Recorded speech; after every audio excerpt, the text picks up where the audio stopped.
Before we begin this tale from the untamed frontier, please hit that like button and subscribe to our channel for more stories from the Old West. Your support helps us bring these forgotten legends to life. The morning sun cast long shadows across the dusty trail as Eleanor Whitmore adjusted her pale blue bonnet against the harsh New Mexico wind. The stagecoach wheels creaked and groaned over the rocky terrain, each bump sending tremors through her delicate frame. She clutched her small leather satchel tighter, peering through the window at the endless expanse of desert scrubland that stretched toward the distant mountains.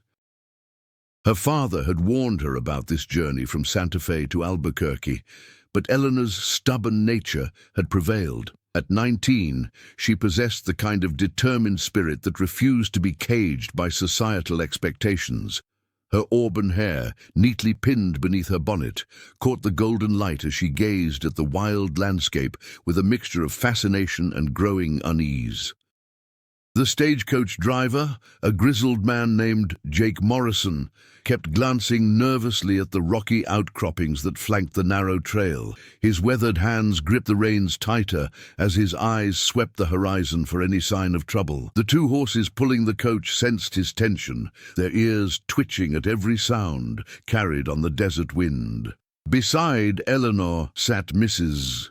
Catherine Pemberton, a stern-faced woman in her 50s who had volunteered to serve as her chaperone. The older woman's disapproving gaze seemed to find fault with everything from Eleanor's slightly loosened bonnet strings to her tendency to stare out the window with undisguised curiosity about their wild surroundings. The trail they followed had earned a reputation among travelers as one of the most dangerous passages in the territory. Bandits and hostile Apache bands were known to use the rocky canyons and hidden caves as perfect ambush points. Local settlers whispered stories of entire wagon trains that had vanished without a trace along this very route.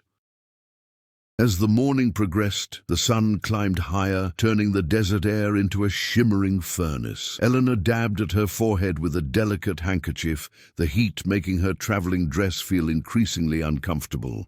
The landscape around them grew more desolate with each mile, consisting of nothing but scattered sagebrush, towering red rock formations, and the occasional buzzard circling overhead. Jake Morrison's concerns proved justified when the sharp crack of rifle fire echoed through the canyon walls.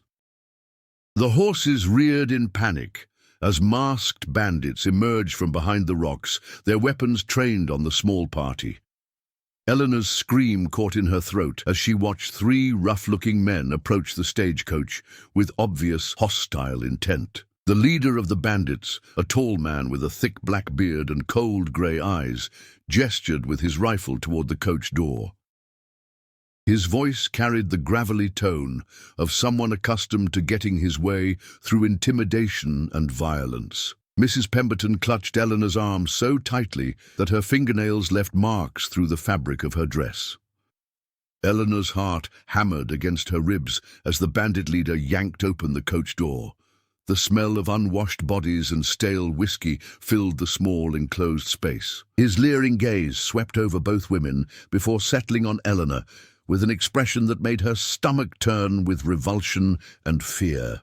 Jake Morrison raised his hand slowly, knowing that any sudden movement could result in bloodshed.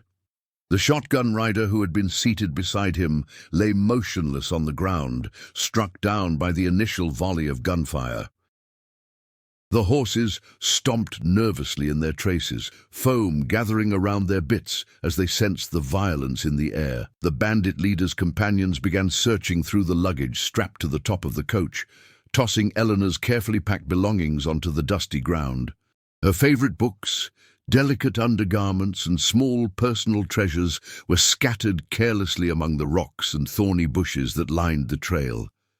Eleanor found her voice at last, though it emerged as barely more than a whisper. She asked the bandits what they wanted, though she feared she already knew the answer. The leader's cruel laugh confirmed her worst suspicions as he reached toward her with hands that bore the calluses and scars of a lifetime spent in violence. Mrs. Pemberton attempted to shield Eleanor with her own body, but the second bandit roughly shoved the older woman aside.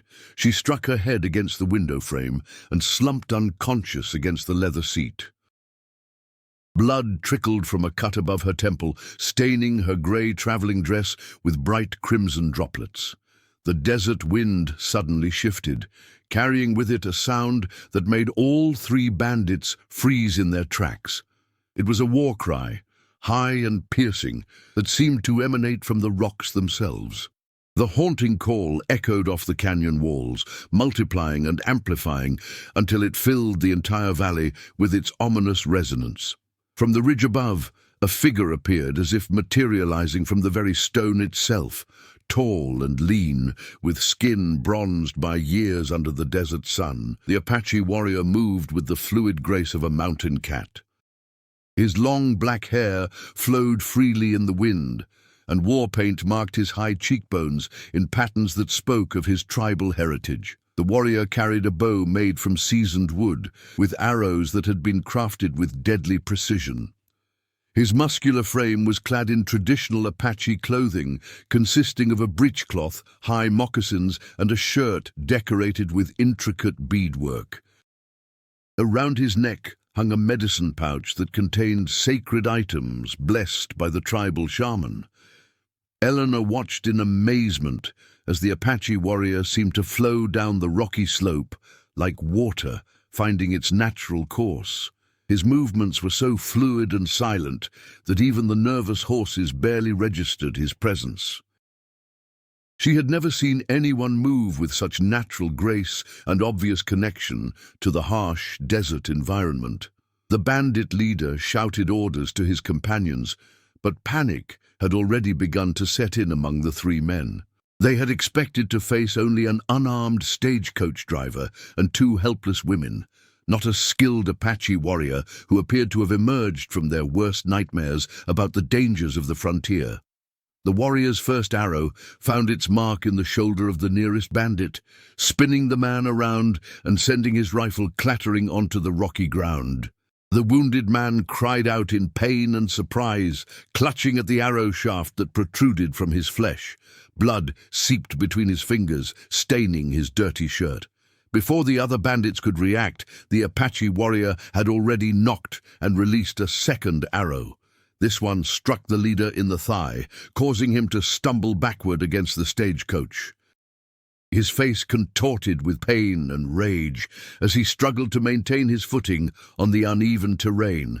The third bandit, seeing his companions wounded and facing an opponent whose skills clearly surpassed their own, turned to flee back toward the rocks where their horses were hidden. However, the warrior's third arrow caught him in the back of the leg, sending him tumbling face first into the dust and gravel of the trail. Eleanor remained frozen in her seat, torn between terror and fascination as she watched the Apache warrior move with lethal efficiency. His bronze skin gleamed with perspiration in the harsh sunlight, and his dark eyes held an intensity that seemed to pierce straight through to her soul when their gazes briefly met. The wounded bandit leader, despite his injury, managed to raise his rifle toward Eleanor. His finger tightened on the trigger as hatred and desperation twisted his features into a mask of pure malevolence. Time seemed to slow as Eleanor watched the barrel swing in her direction, knowing she had no way to escape. The Apache warrior's fourth arrow struck the bandit leader's wrist with surgical precision, causing him to drop his weapon as he screamed in agony. The rifle discharged harmlessly into the air, the shot echoing off the canyon walls before fading into the vast silence of the desert landscape. With their leader disabled and their confidence shattered, the three bandits began a painful retreat toward their hidden horses. They stumbled and crawled over the rocky terrain, leaving a trail of blood droplets that would serve as a warning to other potential ambushers who might consider using this stretch of trail. The Apache warrior stood motionless for several moments, his keen eyes scanning the surrounding landscape to ensure that no other threats remained hidden among the rocks. His bow remained ready, another arrow nocked and prepared for use, if the situation demanded it. Only when he was completely satisfied did he finally begin to descend toward the stagecoach.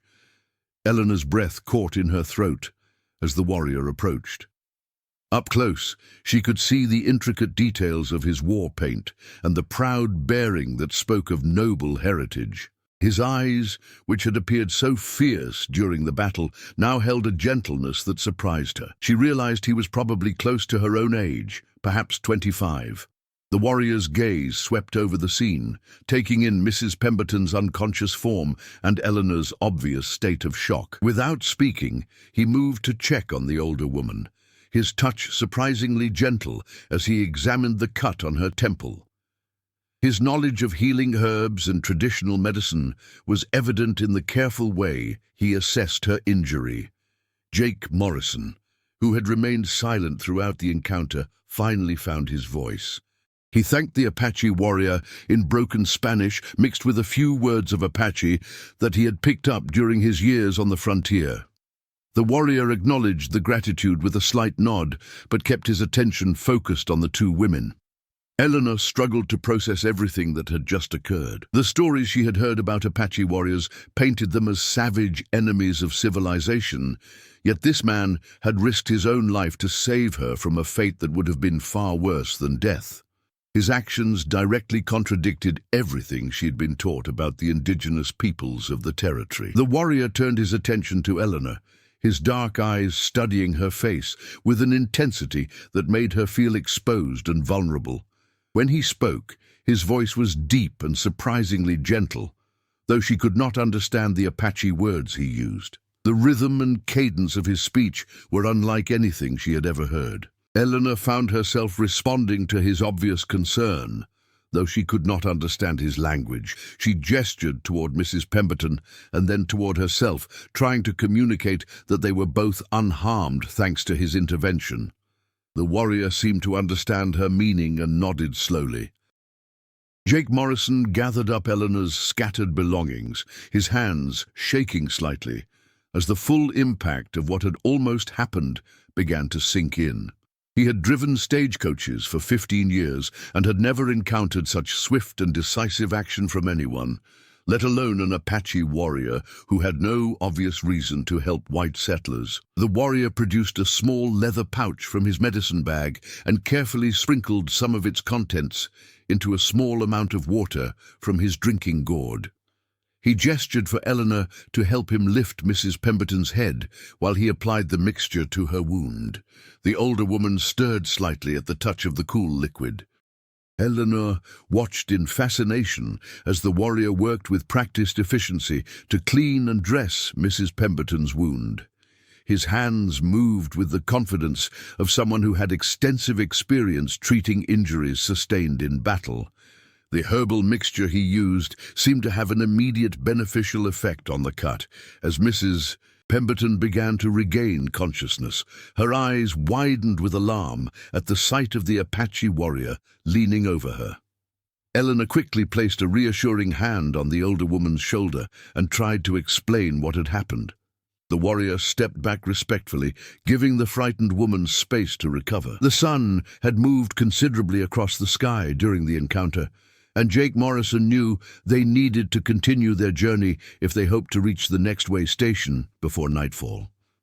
He approached the warrior cautiously, unsure of the proper protocol for expressing gratitude to someone who had just saved their lives. The Apache warrior seemed to understand their need to continue traveling. He walked around the stagecoach, checking the wheels and axles for damage that might have occurred during the attack.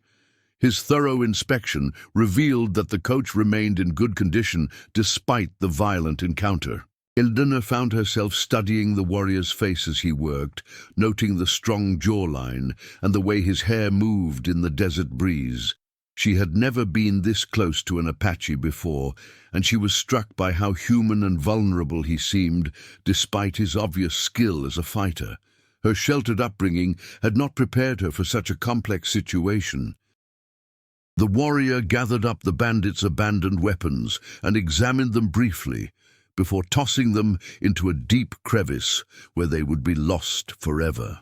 He seemed to understand that leaving such weapons where other criminals might find them would only create more problems for future travelers along this dangerous route. Mrs.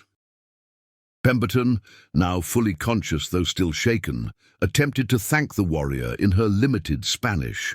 Her words were halting and uncertain, but the warrior appeared to understand her meaning. He responded with a slight smile that transformed his stern features and made him appear much younger and more approachable. Eleanor realized that she desperately wanted to communicate with their rescuer, but the language barrier seemed insurmountable. She tried using gestures and expressions to convey her gratitude, pointing to herself and then to him while placing her hand over her heart. The warrior watched her attempts with patient attention. Jake Morrison climbed back onto the driver's seat and prepared to continue their journey. He knew that lingering in this location would only increase their danger, as the sound of gunfire might have attracted other threats from the surrounding area. The horses, though still nervous, were ready to move away from the scene of violence.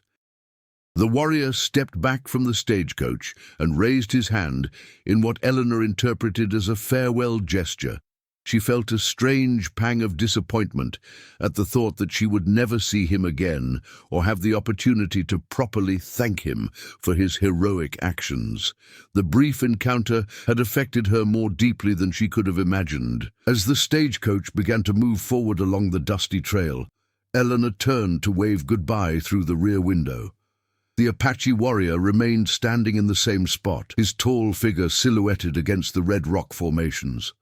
She watched until the trail curved and he disappeared from view behind the natural stone walls.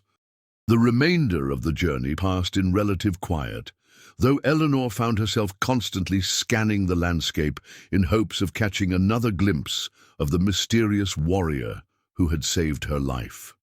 Mrs. Pemberton dozed fitfully, her head wrapped in a makeshift bandage that Jake Morrison had fashioned from a piece of Eleanor's petticoat. As evening approached and they finally reached the safety of the way station, Eleanor realized that the encounter had fundamentally changed her understanding of the world beyond her sheltered existence. The Apache warrior had shown her that the simple categories of civilized and savage that she had been taught were far more complex than she had ever imagined. That night, as she lay in the small room at the way station, Eleanor found herself unable to sleep. She kept thinking about the warrior's dark eyes and the gentle way he had tended to Mrs. Pemberton's wound. The contradiction between his fierce fighting skills and his obvious compassion created a puzzle that her mind could not easily solve. The next morning brought news that a cavalry patrol had found the 3 bandits several miles from the attack site. All 3 men were wounded and in poor condition, but they would survive to face justice for their crimes. The patrol leader expressed amazement that anyone had been able to defeat 3 armed men so decisively. Eleanor never learned the warrior's name or saw him again, but she never forgot the day when an Apache brave had risked his life to save her from a terrible fate. The memory of his courage and compassion would stay with her for the rest of her life, serving as a reminder that heroism and nobility could be found in the most unexpected places. 3 years later, Eleanor had returned to New Mexico as a schoolteacher, driven by a desire to understand the land and its people better. She had established a small school in Santa Fe, where she taught both Anglo and Mexican children. Her experience on the trail had given her a perspective that few other teachers possessed about the complexity of frontier life.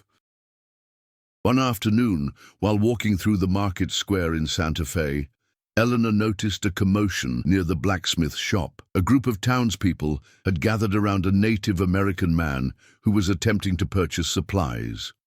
The crowd's hostile murmurs and threatening gestures made it clear that the man was not welcome in their community. Eleanor pushed through the crowd and was shocked to recognize the same strong profile and noble bearing that had been etched in her memory for 3 years. The Apache warrior stood with quiet dignity despite the verbal abuse being hurled at him by the angry settlers. His dark eyes remained calm, though she could see the tension in his shoulders. The blacksmith, a heavy-set man named Thompson, was refusing to sell the warrior any supplies, despite the silver coins he had placed on the counter. The crowd's anger was building, and Eleanor could see that the situation was about to turn violent. Several men had their hands on their weapons, and the warrior was clearly outnumbered. Eleanor stepped forward without hesitation, her voice carrying the authority she had developed during her years as a teacher. She addressed the crowd in both English and Spanish, reminding them that the warrior had committed no crime and deserved to be treated with basic human dignity. Her words carried weight because she was respected in the community. The warrior's eyes met hers across the hostile crowd, and she saw a flicker of recognition in his gaze. He remembered her, just as she had remembered him. The years had added lines around his eyes and a few scars to his face, but his essential dignity remained unchanged. He stood straighter when he realized she was defending him. Eleanor's intervention gave the warrior the opportunity he needed to make his purchases and leave the town safely. As he walked away, he paused briefly near her and spoke a few words in Apache. Though she still could not understand his language, the gratitude in his voice was unmistakable. Their eyes met for just a moment before he disappeared into the crowd. That evening, Eleanor found a small leather pouch outside her door. Inside was a beautifully crafted silver bracelet decorated with turquoise stones arranged in traditional Apache patterns. The workmanship was exquisite, clearly the product of hours of careful labor. With it was a single eagle feather, a symbol of honor and respect among the Apache people. Eleanor understood that this was the warrior's way of thanking her for her intervention at the market. She wore the bracelet every day from that moment forward, and it became a conversation starter that allowed her to educate others about the dignity and worth of the Apache people. The gift represented a bridge between two worlds that seemed forever separated by fear and misunderstanding. Years passed, and Eleanor became known throughout the territory as an advocate for peaceful relations between the various peoples who called New Mexico home. She used her position as a respected teacher to challenge the prejudices and stereotypes that fueled conflict between settlers and Native Americans. Her work was not always popular, but she persisted. On her 40th birthday, Eleanor received an unexpected visitor at her school. A young Apache woman appeared at her door, speaking halting English mixed with Spanish. She introduced herself as Maria and explained that she had been sent by her father to deliver a message to the white woman who wore the turquoise bracelet. Maria explained that her father had spoken often of the brave white woman who had stood up for him in Santa Fe many years ago. He had watched from afar as Eleanor worked to build understanding between their peoples, and he wanted her to know that her efforts had not gone unnoticed by the Apache community. Her father's name, she revealed, was Nayeli, which meant "I love you" in Apache. The young woman also brought news that Nayeli had become a respected peace negotiator among his own people, working to prevent conflicts between Apache bands and the ever-growing number of settlers. He had often spoken of the white woman's courage as an example of how understanding could bridge the gap between different cultures. Eleanor learned that Nayeli had established a small trading post in the mountains, where both Apache and Mexican families could obtain supplies without facing the hostility they often encountered in larger towns. His reputation for fairness and honesty had made him a trusted figure among various groups who had previously viewed each other with suspicion. Maria explained that her father had sent her to learn from Eleanor, hoping that education would help the next generation of Apache children navigate the changing world. Eleanor welcomed the young woman as both a student and a teaching assistant, and their collaboration became a model for cross-cultural education that attracted attention from as far away as Washington. As Eleanor grew older, she often reflected on how a single act of courage on a dusty trail had shaped the course of her entire life. The Apache warrior's willingness to risk his life for strangers had taught her that heroism was not limited by race or culture, and that understanding between peoples was possible when individuals chose compassion over fear. The bracelet remained on her wrist until the day she died, a symbol of the connection between two souls who had found common ground in a world that too often emphasized their differences. The turquoise stones had been worn smooth by years of handling, but their beauty remained undiminished, just like the memory of the warrior who had saved her life. Now, dear listeners, I'd love to hear your thoughts in the comments below. Do you think Eleanor and the Apache warrior ever crossed paths again? What do you imagine happened to each of them after that fateful day on the dangerous trail?